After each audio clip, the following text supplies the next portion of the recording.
Assalamualaikum warahmatullahi wabarakatuh. Apa kabar Ananda kelas 5 sekalian? Ya, semoga kalian dalam keadaan sehat walafiat ya.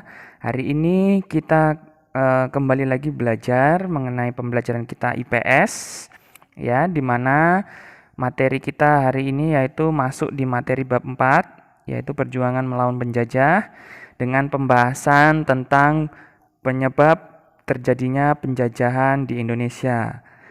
Nah, baik, mari kita ulas sama-sama penyebab terjadinya penjajahan di Indonesia. Nah, kalian tentunya tahu ya, ada beberapa faktor yang mempengaruhi penyebab terjadinya penjajahan di Indonesia. Faktor apa saja itu?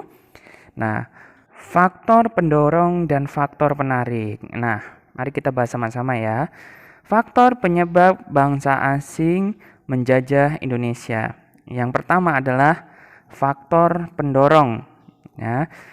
Faktor pendorong adalah faktor yang menyebabkan bangsa asing datang dan menguasai Indonesia. Yang kedua, faktor penarik. Faktor penarik adalah faktor yang memungkinkan bangsa asing ya masuk dan menguasai dan menjajah Indonesia. Nah, dari kedua faktor ini, apa sih yang menjadi daya tarik Indonesia sehingga banyak penjajah masuk ke Indonesia? Nah, mari kita simak sama-sama ya penjelasannya ya. Tolong diperhatikan ya. Yang pertama adalah faktor pendorong. Nah, faktor pendorong yang pertama adalah berlangsungnya zaman Renaissance atau zaman pencerahan di Eropa sejak abad ke-14 hingga ke-17 ya. Pada zaman Renaissance, ilmu pengetahuan baru berkembang pesat termasuk dalam bidang sains, geografi, dan teknologi maritim. Hasil penemuan baru di bidang teknologi maritim antara lain yang pertama adalah penyempurnaan kompas, yang kedua teleskop, yang ketiga peta dunia, dan yang keempat adalah karavel ya atau perahu cepat berukuran kecil yang mudah digunakan dalam penjelajahan samudra. Nah, faktor pendorong yang kedua adalah berkembangnya teori heliosentris dari Nicholas ya dan Copernicus dan didukung oleh Galileo ya dan Galilei ya.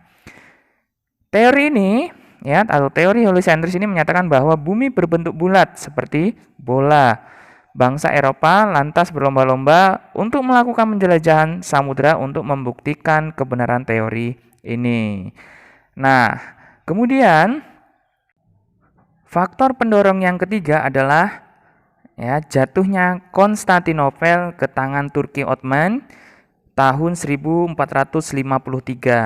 Nah, Konstantinopel yang berada di Laut Tengah dulunya adalah pusat pemerintahan Romawi Timur ya.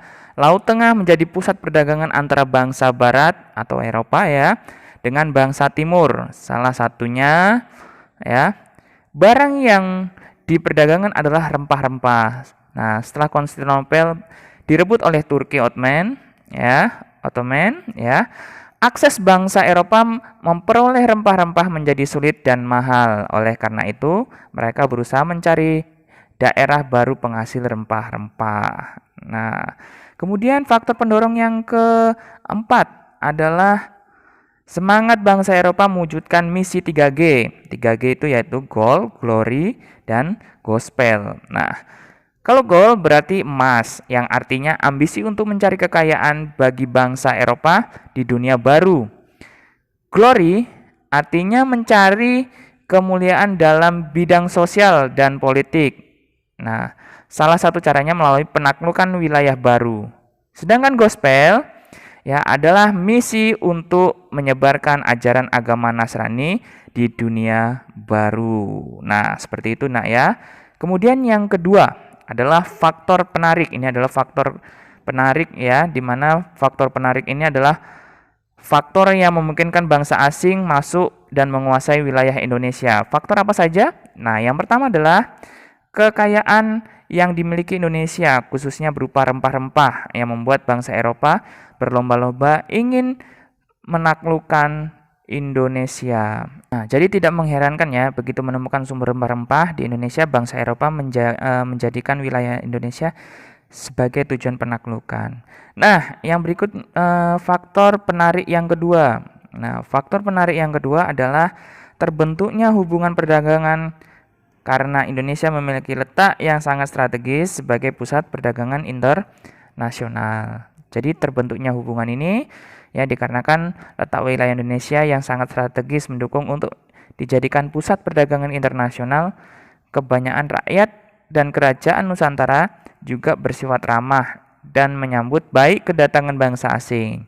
Nah, keramahan ini memungkinkan bangsa asing yang awalnya berniat berdagang menjadi lebih mudah menguasai Indonesia. Kemudian faktor yang ketiga, ya, faktor penarik yang ketiga adalah masih kurangnya rasa persatuan dan kesatuan, ya, di mana membuat Indonesia mudah diadu domba antar satu daerah dengan daerah yang lain, ya. Akibatnya bangsa asing membuat perpecahan antar daerah yang terjadi adalah menguntungkan penjajah sehingga dapat menguasai Indonesia dengan mudah. Ya, baik anak-anak ya.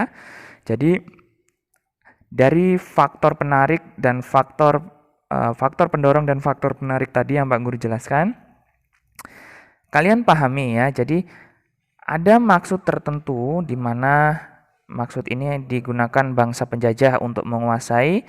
Yang pertama adalah karena adanya sumber daya alam yang sangat kaya dari Indonesia. Nah, anak-anak, mungkin pembelajaran kita hari ini cukup sampai di sini ya. Semoga bermanfaat yang Pak Guru sampaikan. Wassalamualaikum warahmatullahi wabarakatuh.